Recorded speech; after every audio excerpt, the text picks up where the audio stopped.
bakal lang yan.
Tara, maano eh.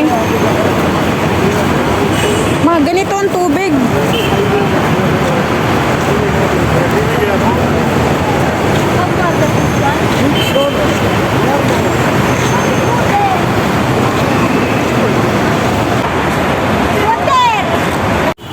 So ayan guys, bumaba kami ng sasakyan kasi hindi na namin kaya na maghintay pa kung kailan bababa yung tubig. Almost 1 hour na kaming naghintay, so wala pa rin nangyari. And then ayan, umakyat kami dito para maghanap kami ng ibang daanan at mag-u-Uber na lang. Kung makikita nyo yung baba, yung mga sasakyan na yan, dyan kami galing. At ayan, sobrang daming stranded dyan na sasakyan. Naghihintay kung kailan hupa yung tubig.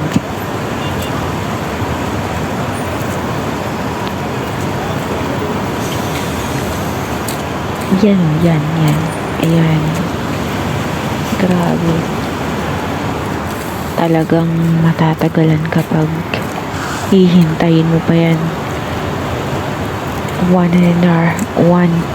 hour na kami naghihintay. So siya yan. Grabe ang baha.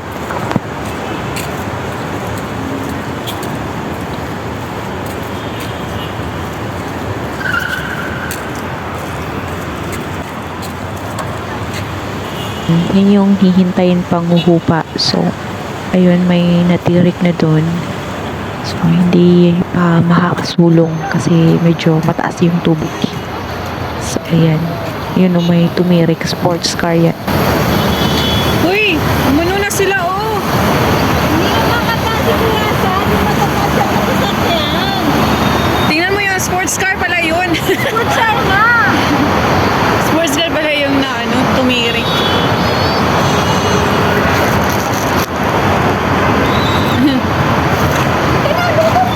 Hintay na ito. Tara na, balik tayo. Hintayin natin, baka chat mo si Azad. Hindi kami makalabas kasi may baha din.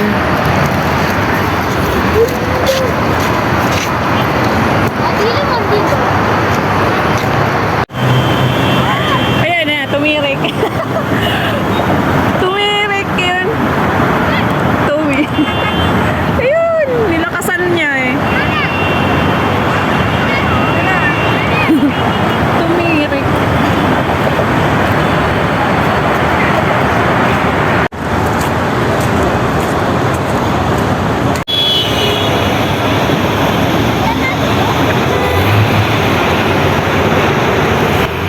Ayun oh, grabing stranded oh, yun.